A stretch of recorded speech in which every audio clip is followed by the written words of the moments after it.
Welcome to the No Bull Political Arena. With your hosts, Sophia Nelson, Bill O'Reilly, Brian Mistro, and TJ McCormick. It's real voices, raw politics, and no bullshit.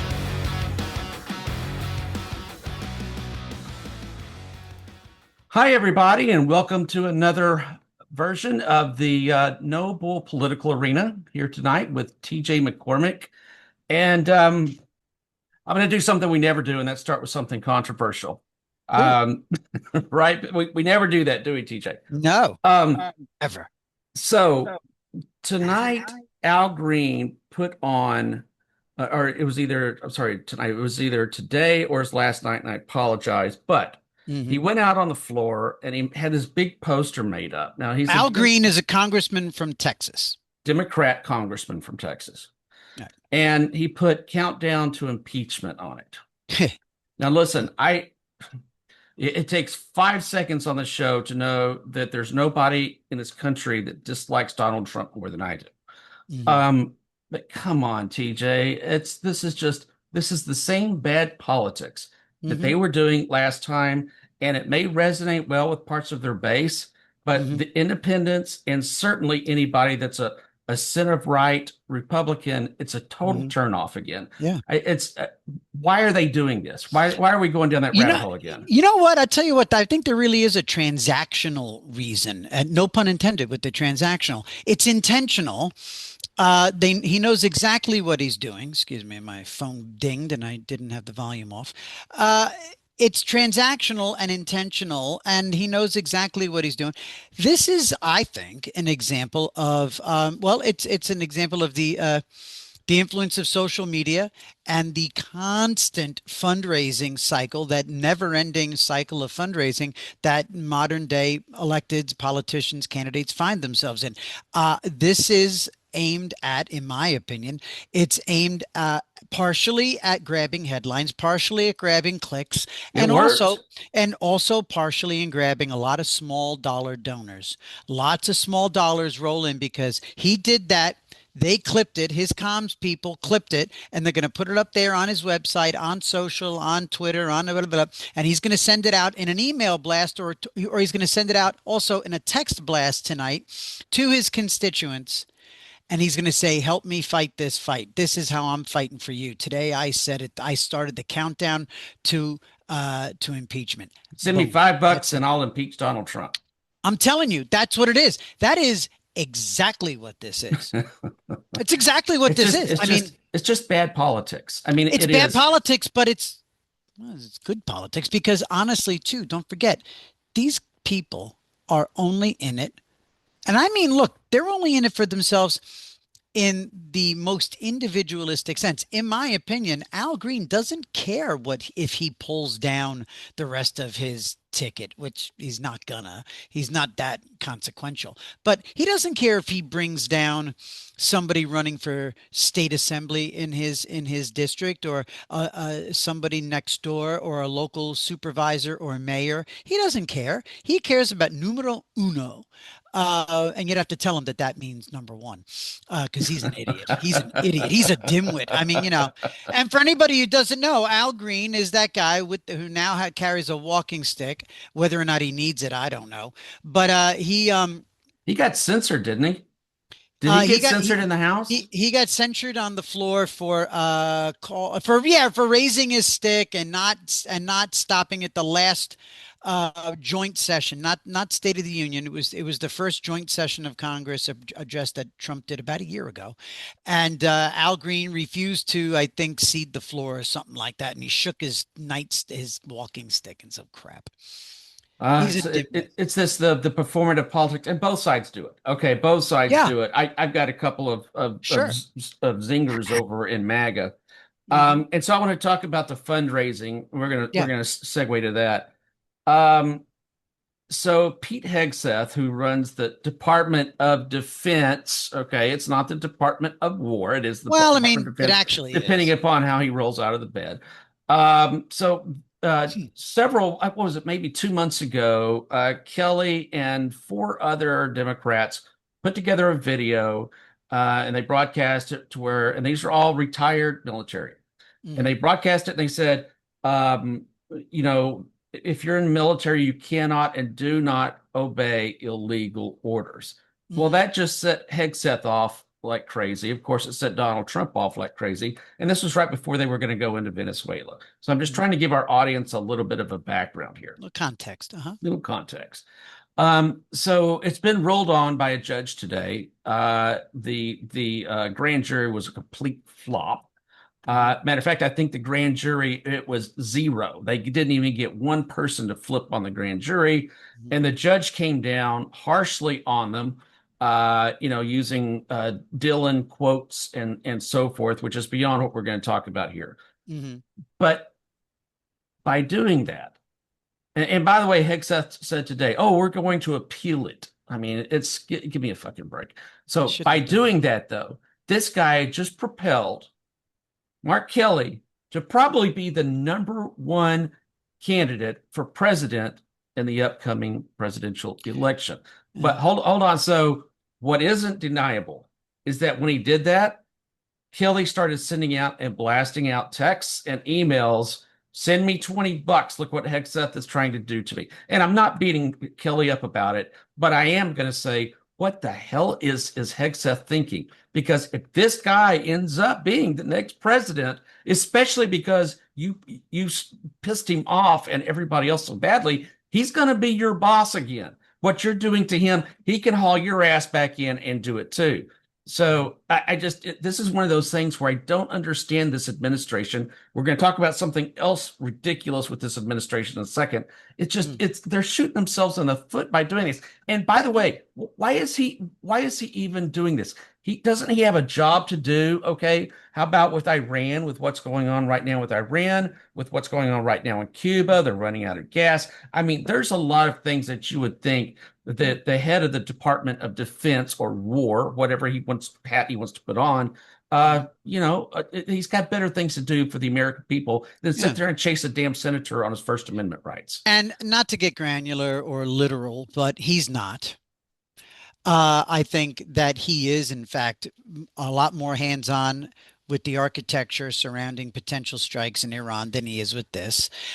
He's got secondary and third, tertiary people with stripes taking care of this and a team of lawyers. I don't agree with what he did, by the way. But I mean, just to take you at a very literal level, he's not. He's out there commenting on it. But that being said, they should not have done this in the first place. You just said it perfectly, and it's so Trumpian. One of the hallmarks of the Trump of both Trump administrations is the shooting in the foot, is getting stepping, and I'll put it in a way that I stepping on their own good news. They had something that they could have taken with this and made it into a positive for them, or more of a negative on those others in that video, and just basically said, a big shame on you. That could have been a big, whose side are you on? Rather than this stupid, they went guns blazing when they came out with the video.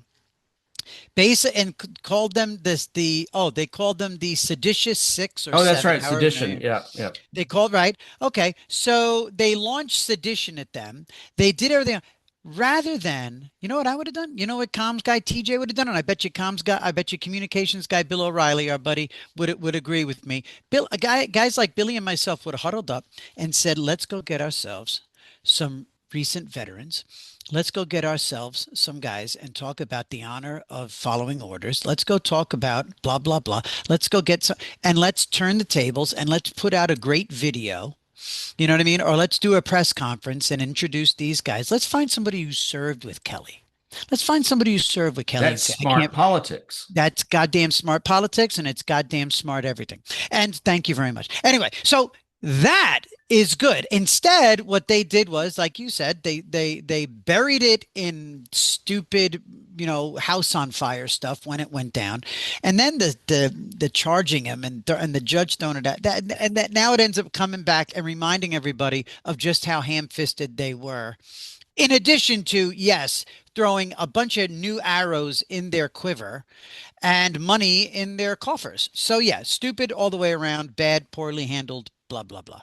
I want to share, and as I said, this is going to be a little bit of a beat up on everybody night. Uh-huh. So I'm no fan of Kennedy's, the head of Health and Human Services. I Right. come out of science. For those that don't know, my background is in biology and chemistry, and that's what I did for years and years. Worked in the pharmaceutical industry and so forth. So we probably just lost 10 viewers when I said work in the pharmaceutical industry. But um, why this man is running HHS is is so dystopian. I don't even know where to start. So he's on a video today, and you can take a look at it here. I'll just put a quick clip of it. And they're talking about some of the decisions, how he's running some things, and so forth. And one of his comments is, "Well, I'm not afraid of germs. I used to sniff cocaine off of a toilet seat." It just this is the guy that's running the FDA, the CDC, all these different departments. And now you look at what the FDA is not approving with with some of the vaccines, the messenger RNA vaccines. And so I read today that, and I've actually worked with the company on this, but I read today that there was a company that thinks that they have solved cancer, bladder cancer. Mm, Okay. And they're doing it with the messenger RNA mm. process. It's called CRISPR, but we won't go too far into the weeds. I've heard So of that. I've heard of yeah, that. yeah. So I actually worked with that client for many years. Oh, wow. Anyways, long story short, that the science and the technology works, but yet the FDA, or let me rephrase this, HHS, which is Kennedy, put vaccine deniers over the FDA, and now they're not getting vaccines approved because they've changed the process in how a vaccine gets approved at the FDA. Folks, this is just more stupidity. This is science that has been proved. It has been proven over and over. And I'm not saying you can't find one physician or 10 physicians out there or scientists that know this stuff. 99% of them agree with me. I was literally taking this stuff in school 30 years ago. Okay, Mm, so um, the Trump administration, if they could, which they may not be capable of, needs to take a look at what they're doing, whether it be Hegseth or Kennedy or God Almighty, the Department of Homeland Security, and if they could stand back and say, this is bad politics. This is not serving us well. This doesn't look well, and we're now on historic losses for the midterms. If they started this right now, TJ, mhm, and they took a hard look at what they were doing, including at ICE, I mhm. think I think that they pull the Senate out from being lost. I think the House is gone. I think there's nothing to do to save the House, No, but I they don't could think so save the either. Senate. The question is, does he care? Do they even care enough to do it? I don't know. What do you think? I think they care. I don't know if they have the wherewithal to do what it takes to do what you're saying is, to try to pull this out of the fire. I do agree that I think the House is lost. And really, I mean, I think it would have been a runaway train anyway. I think regardless of the policies, frankly, because I do find the left to be disingenuous. It's not like we're talking Yeah, about they're the honest ones. They're the ones with actual convictions. They're not. I find many of their supporters to be out of their minds. I find them to be I find them to be unimpressive, unintelligent, and crude. Most liberals and progressives that I know. So this was going to happen anyway. If we had a health and human services secretary that they liked, who was promoting, they'd find more reasons to hate that person just because he or she would have been part of this administration. That being said, I'm going to go devil's advocate on how Kennedy goes about his business, and I'll draw a parallel with the president himself. The blunt, over the top honesty, uh, I think is even the quote you gave about sniffing blow off a toilet seat is refreshing. Yeah, I find the degree of honesty refreshing, not the imagery, but I do find it refreshing. It's not political speak. It's not. over your head kind of stuff. It's not bullshit. The guy probably did do blow off He a toilet probably seat. actually did. There's probably somebody sitting on it when he did it. And and that to me speaks a lot about the guy. Now, I think the guy also has a lot of very, there's a lot of, this is also a balls and strikes kind of thing too, because there's a lot of people who are big fans of turning the food pyramid upside down, the whole food dye thing, the whole, all of this stuff about the true granular MAHA, the Make America Healthy Again, that over there, there's a lot of people who are fans of it, and they're calling a lot of like down the middle strikes on that. Actually, I think call them balls and strikes. I think I conflate what's good and what's bad. But anyway, they like that Maha stuff, and I don't think they even quite get. And plus, when you talk about the whole vaccine thing with Kennedy, the attacks on him are so over the top and so pugilistic that you almost think that the accusations against him are sometimes just as extreme Mhm. as what people claim he believes in, you know? And so it's kind of one of those things where, people develop a tin ear sometimes. And also, thirdly, some of that stuff is just look, X's and O's, it's just over a lot of people's heads. It's over mine included. So we grab what we can understand when it comes to that mRNA stuff and the CRISPR stuff, and and also, and here's the comparison to the president. There are bumpers in place. There are no absolutes in this government. This guy's not going to get away with stripping away anything as we know it. He's going to chip away at it. If he ideologically is in a position to transactionally slow down the approval process for something, well, he'll slow it down. If people in his own department think he's slowing it down too much, there'll be a whistleblower, there'll be a court case, there'll be a thing, there'll be a cease and desist, whatever it'll take. There are bumpers, just like there are with the president trying to block travel from Muslim countries 6 years ago. Courts stopped it and let him in. Well, you know what? Same thing here. There are checks and balances throughout the government. He's part of the executive branch. The judicial and the legislative can tell him, move it along. Let's get these things approved. So So, anyway. again, this is kind of my little belly wick, right? This is Mhm. something I know a lot Yep, about. yep, yep, yep. And I say So all that with that in mind. I mean, I'm just giving you So, my so opinion. those, especially at the FDA, okay, that and CDC, those actions have consequences that don't necessarily have a legal repercussion. So Hmm. let's talk about the consequence of what he just did.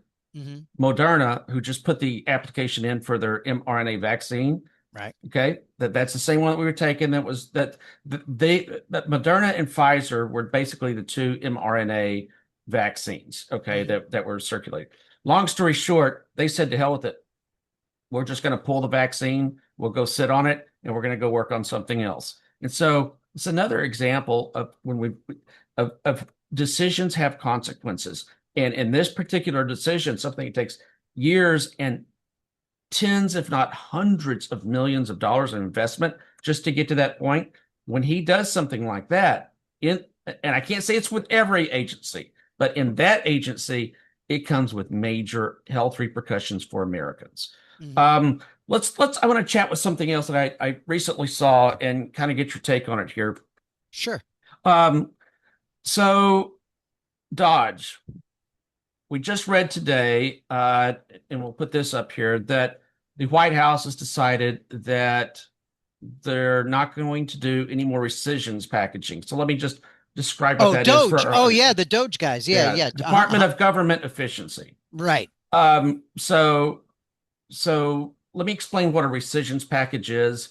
It's effectively a type of spending bill that the White House would originate usually.